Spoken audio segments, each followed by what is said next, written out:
Olá, queridos! A paz do Senhor. Vocês já se perguntaram o que aconteceu depois que Josué e o povo de Israel conquistaram a terra prometida?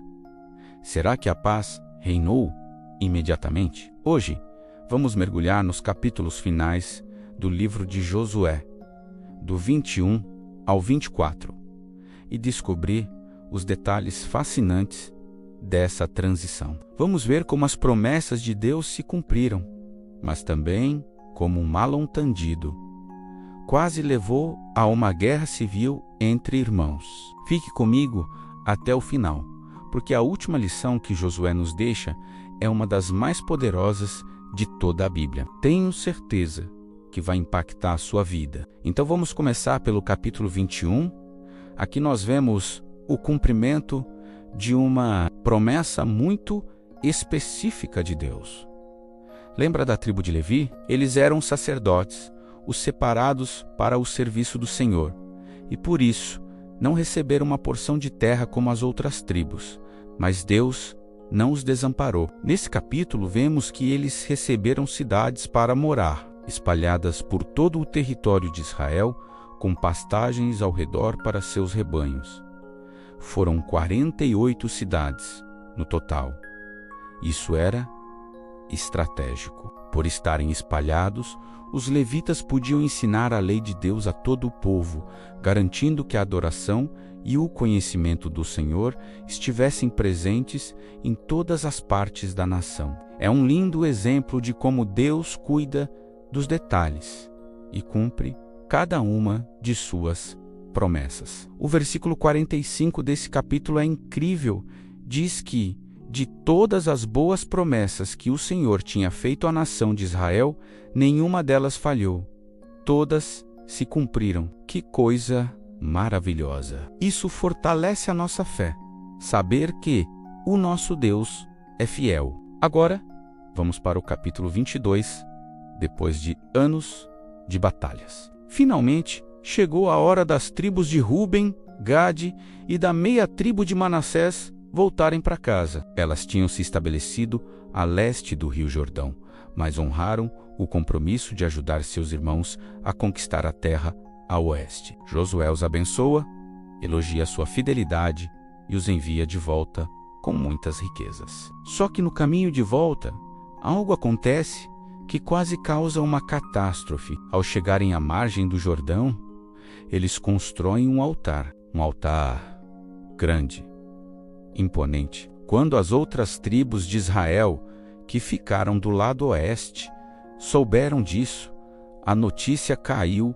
como uma bomba. Eles interpretaram aquilo como um ato de rebelião, de idolatria. Eles pensaram que seus irmãos estavam criando um novo centro de adoração, se separando do tabernáculo do Senhor, que ficava em Siló.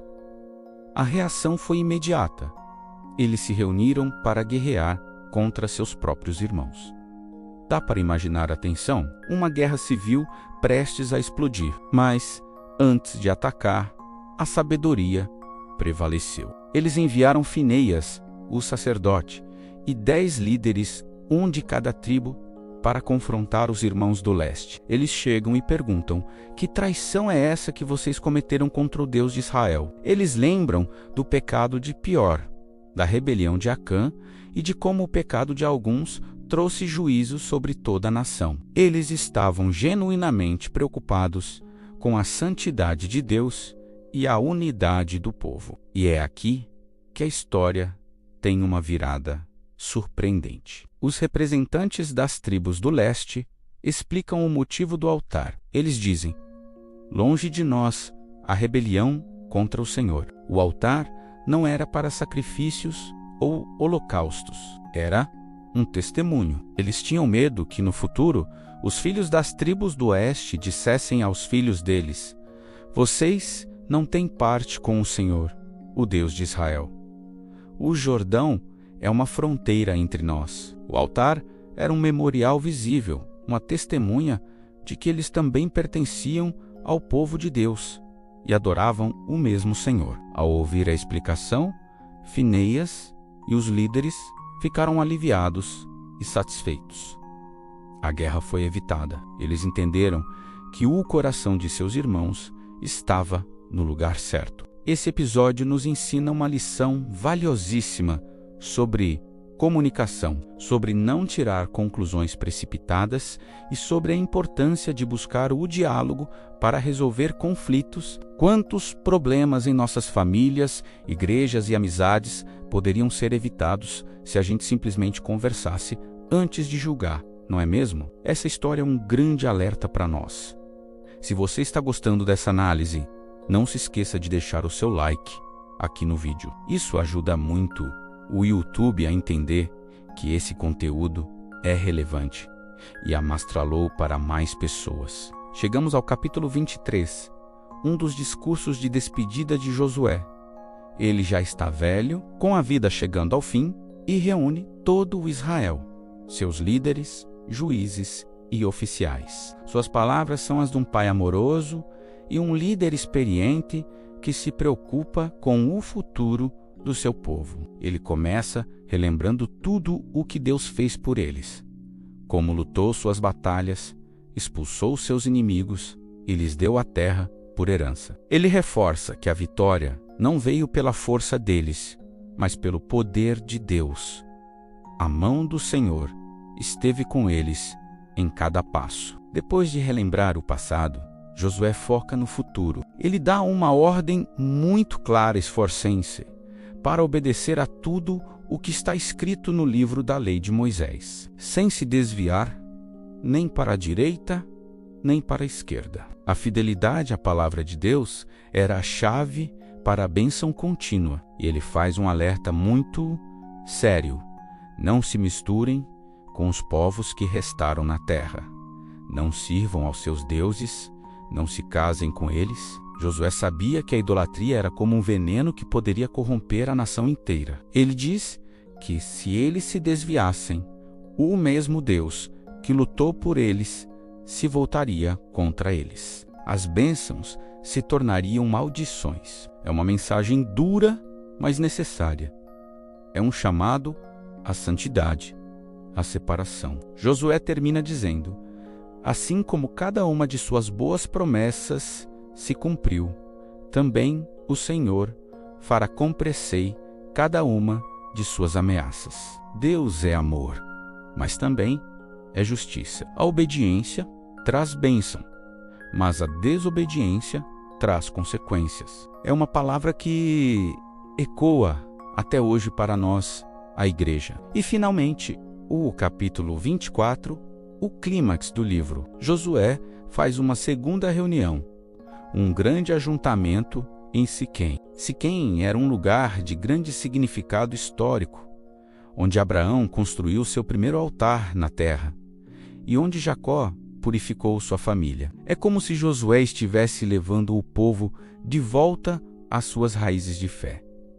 Ele faz uma retrospectiva da história da salvação, começando lá atrás com Tera, o pai de Abraão, que vivia na Mesopotâmia e servia a outros deuses. Ele mostra como Deus chamou Abraão, o guiou, lhe deu Isaque, depois Jacó e Esaú. Fala da ida para o Egito, da escravidão, da libertação poderosa através de Moisés e Arão, das pragas, da travessia do Mar Vermelho, da jornada no deserto, das vitórias contra os reis amorreus e de como Deus usou até mesmo a maldição de Balaão para abençoá-los. Ele narra a conquista da terra, enfatizando repetidamente: não foram a espada e o arco de vocês que lhes deram a vitória. Foi Deus.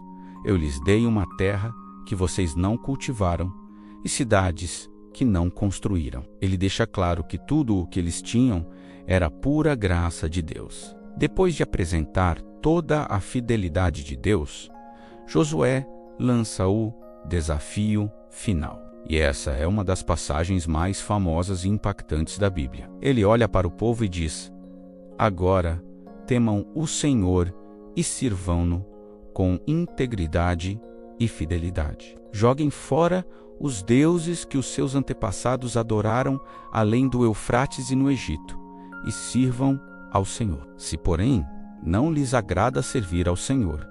Escolham hoje a quem irão servir. Ele coloca uma decisão diante deles. Vocês vão servir aos deuses antigos da sua família, aos deuses dos povos ao seu redor? E então ele dá o seu próprio testemunho, sua decisão pessoal e familiar. Eu e a minha casa serviremos ao Senhor. Que declaração de fé Josué não impõe? Ele convida, ele lidera pelo exemplo. Servir a Deus é uma escolha diária, pessoal, intransferível. O povo responde com entusiasmo. Longe de nós abandonar o Senhor para servir a outros deuses. Nós também serviremos ao Senhor, porque Ele é o nosso Deus. Josué, como um líder sábio, testa a sinceridade deles, dizendo que Deus é santo e ciumento, e não perdoará a rebelião deles. Mas o povo reafirma seu compromisso por 3 vezes. Então, Josué faz uma aliança com o povo naquele dia, escreve os termos no livro da lei de Deus e levanta uma grande pedra como testemunha daquele pacto. Aquela pedra ouviu todas as palavras e serviria de testemunho contra eles se fossem infiéis. O livro termina registrando a morte de Josué aos 110 anos e também a morte de Eleazar, o sacerdote. E uma frase final muito importante. Israel serviu ao Senhor durante toda a vida de Josué e dos líderes que o sucederam e que tinham conhecido tudo o que o Senhor fizera por Israel. A liderança fiel de uma geração garantiu a fidelidade da próxima. Que legado incrível! E a escolha de Josué ecoa até hoje. Escolham hoje a quem irão servir. Essa decisão não é só para o povo de Israel, é para cada um de nós, todos os dias. A quem você vai servir? Ao mundo, aos seus próprios desejos ou ao Deus que te deu tudo? Que possamos, como Josué, declarar com convicção: eu e a minha casa serviremos ao Senhor. Se essa mensagem falou ao seu coração, compartilhe este vídeo com alguém que precisa ouvir sobre essa decisão. E se você ainda não é inscrito, se inscreva no canal e ative o sininho para não perder nossos próximos estudos. Vamos juntos continuar crescendo na graça e no conhecimento da palavra de Deus. Que Deus abençoe sua vida.